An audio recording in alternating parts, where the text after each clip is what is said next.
हम अक्सर अपनी जिंदगी में यह सवाल उठाते हैं कि आखिर क्यों हमारी किस्मत हमसे दूर भागती रहती है।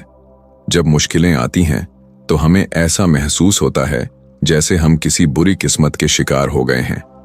लेकिन क्या आप जानते हैं कि किस्मत बिना किसी संकेत के नहीं बदलती। जीवन में कुछ महत्वपूर्ण संकेत होते हैं जिन्हें समझकर हम अपनी किस्मत को नई दिशा दे सकते हैं। नमस्कार दोस्तों, स्वागत है आपका हमारी चैनल पर। अगर आप चैनल पर नए हैं तो चैनल को लाइक, शेयर और सब्सक्राइब करें। कमेंट में अपनी राय देना ना भूलें और हमेशा की तरह वीडियो को अंत तक देखें। तो चलिए बिना देर किए बढ़ते हैं आज की कहानी की ओर। अर्जुन का बचपन पहाड़ियों के पास स्थित एक छोटे से गांव में बीता। ये गांव प्राकृतिक सौंदर्य से भरा हुआ था, लेकिन यहाँ के लोग हमेशा संघर्षपूर्ण जीवन जीते थे। अर्जुन के माता पिता बेहद ईमानदार और मेहनती किसान थे। उनके पास थोड़ी सी जमीन थी जो उनकी आजीविका का एकमात्र साधन थी। अर्जुन के पिता अक्सर उसे खेतों में ले जाते। पिता अपने हाथों से हल चलाते और अर्जुन उनके साथ साथ चलता। पिता की आंखों में हमेशा उम्मीद होती, लेकिन उनकी मेहनत का फल उनके हाथों से फिसल जाता। वे अर्जुन से कहते, बेटा, हमारी किस्मत में मेहनत तो है, लेकिन इसका फल किसी और को मिलता है। शायद भगवान को यही मंजूर है। अर्जुन ये सुनकर सोच में पड़ जाता।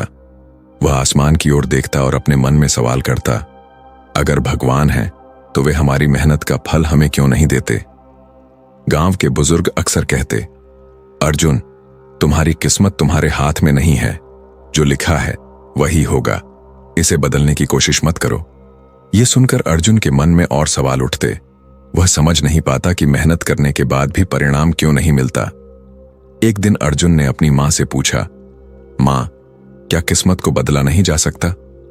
मां ने गहरी सांस लेते हुए कहा, बेटा, किस्मत भगवान के हाथ में है।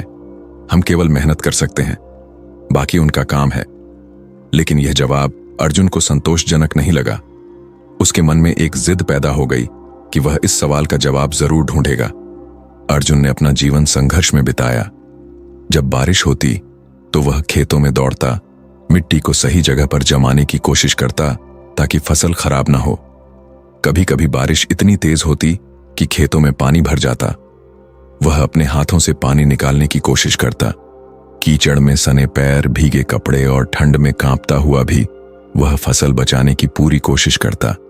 लेकिन हर बार या तो बारिश ज्यादा हो जाती या समय पर बारिश न होने से फसल सूख जाती।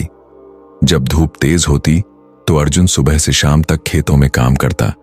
तपती जमीन पर उसके पैर जलते, लेकिन वह सोचता कि शायद इस बार मेहनत रंग लाएगी। कई बार वह बीमार पड़ता, लेकिन उसकी उम्मीद कभी कम नहीं होती। एक बार फसल कटने के बाद मंडी ले जाते समय आधी फसल खराब हो गई और एक बार साहूकार ने फसल के बदले इतना कम दाम दिया कि उसका कर्ज भी नहीं चुका। अर्जुन की मां कहती, तुम्हारी मेहनत देखकर लगता है कि भगवान जरूर तुम पर कृपा करेंगे, लेकिन यह कब होगा हम नहीं जानते। जब साहूकार ने जमीन नीलाम करने की धमकी दी तो अर्जुन ने ठान लिया कि अब वह अपनी किस्मत को बदल कर दिखाएगा। उसने अपने पिता से कहा, पिताजी, अब बहुत सह लिया, मैं अपनी किस्मत को बदल कर दिखाऊंगा। उसकी मां ने उसे रोकते हुए कहा, बेटा, किस्मत को बदलने की कोशिश में कहीं और मुश्किलें ना आ जाएं। लेकिन अर्जुन अब डरने वाला नहीं था। उसने निश्चय किया कि वह इस सवाल का जवाब जरूर ढूंढेगा। अपने सवालों के जवाब ढूंढने के लिए अर्जुन ने गांव छोड़ने का फैसला किया। उसने सुना था कि पहाड़ियों के पार एक गुरुजी रहते हैं जो जीवन के कठिन सवालों के उत्तर देते हैं। जब अर्जुन ने जंगल में कदम रखा तो चारों ओर अजीब आवाजें सुनाई दी। कहीं झाड़ियों में हलचल तो कहीं दूर किसी जानवर की दहाड़। डर के बावजूद अर्जुन ने ठान लिया कि वह हार नहीं मानेगा। एक बार एक भालू सामने आ गया। अर्जुन ने झाड़ियों में छिपकर सांस रोक ली और तब तक रुका रहा जब तक भालू वहां से चला नहीं गया। जंगल में चलते चलते उसके पैर कांटों से घायल हो गए। उसने अपने कपड़े फाड़कर घावों को बांधा और आगे बढ़ता रहा। अंधेरे जंगल में भी वह खुद से कहता, अगर यहां से पार कर गया तो गुरुजी जरूर मेरी मदद करेंगे। जंगल पार करने के बाद अर्जुन के सामने एक चौड़ी और तेजी से बहती नदी आ गई। उस नदी पर कोई पुल नहीं था। अर्जुन ने कुछ देर वहां बैठकर सोचा, वह लौट भी सकता था, लेकिन उसने अपने हौसले को कमजोर नहीं होने दिया। नदी के किनारे कुछ बड़े पत्थर पड़े थे। उसने पानी की गहराई को परखने के बाद पत्थरों पर एक एक कदम रखते हुए नदी को पार करना शुरू किया। पानी का बहाव इतना तेज था कि एक बार उसका संतुलन बिगड़ गया और वह लगभग गिर ही गया। जब वह नदी के बीच पहुंचा तो उसके कपड़े पूरी तरह भीग गए और ठंड के कारण वह कांपने लगा, लेकिन उसने अपनी मंजिल को याद करते हुए अपनी पूरी ताकत लगा दी और आखिरकार नदी पार कर ली। तीसरे दिन तक अर्जुन पूरी तरह थक चुका था। उसके पास खाने के लिए कुछ भी नहीं बचा था। जंगल में उसे सिर्फ सूखी पत्तियां और झाड़ियां ही दिख रही थीं। तभी उसे एक बुजुर्ग व्यक्ति मिले। उनके पास केवल एक रोटी थी जो उन्होंने अर्जुन को दी। उन्होंने कहा, बेटा, इसे खा लो और आगे बढ़ो। भगवान हर जगह हैं। अगर तुम्हारे विश्वास में सच्चाई है तो तुम अपनी मंजिल तक जरूर पहुंचोगे। अर्जुन ने वह रोटी खाई और मन में सोचा, अगर यह बुजुर्ग अपनी आखिरी रोटी मुझे दे सकता है तो मुझे कभी हार नहीं माननी चाहिए। अर्जुन की यात्रा की थकान उसके चेहरे पर साफ झलक रही थी। उसके कपड़े गंदे हो गए थे और चेहरा पसीने से भीगा हुआ था, लेकिन उसकी आंखों में सवालों का जवाब पाने की बेचैनी अभी भी थी। जब वह गुरुजी के आश्रम पहुंचा तो वहां का शांत वातावरण उसे एक अलग ही ऊर्जा से भर गया। गुरुजी ध्यान में लीन थे। पत्तों की सरसराहट और पक्षियों की मधुर ध्वनि वहां की शांति को और भी गहरा बना रही थी। अर्जुन ने गुरुजी के चरणों में गिरकर कहा, गुरुजी, मैंने वर्षों तक मेहनत की है, लेकिन मेरी मेहनत का फल मुझे कभी नहीं मिला। क्या मेरी किस्मत कभी बदल सकती है? और अगर बदल सकती है तो कैसे?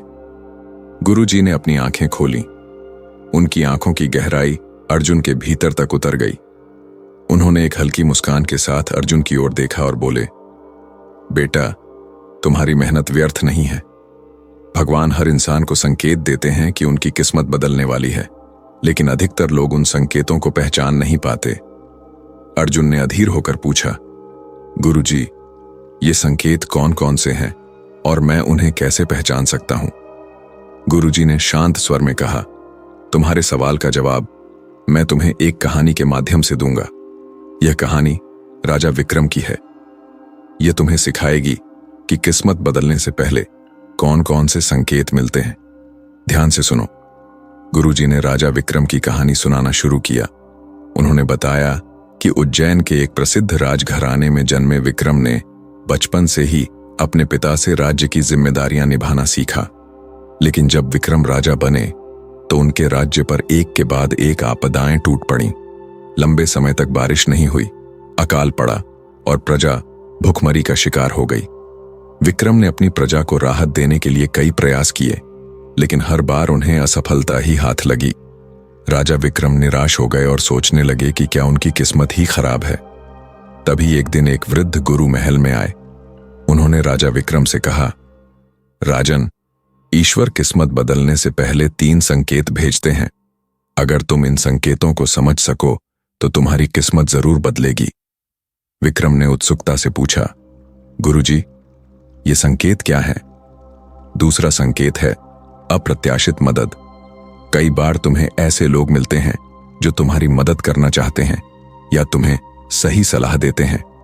ईश्वर इन्हीं लोगों के माध्यम से तुम्हारी मदद करते हैं, लेकिन यह तुम्हारे ऊपर है कि तुम उस मदद को पहचानते हो या नहीं। तीसरा संकेत है कठिन परिस्थितियां। जब तुम्हारे जीवन में समस्याएं अपने चरम पर होती हैं तो समझो कि ईश्वर तुम्हें कुछ बड़ा करने के लिए तैयार कर रहे हैं। यह संकट तुम्हारे आत्मविश्वास और धैर्य की परीक्षा है। राजा विक्रम ने गुरुजी की बातें सुनकर महसूस किया कि उन्होंने इन संकेतों को पहले कभी गंभीरता से नहीं लिया था।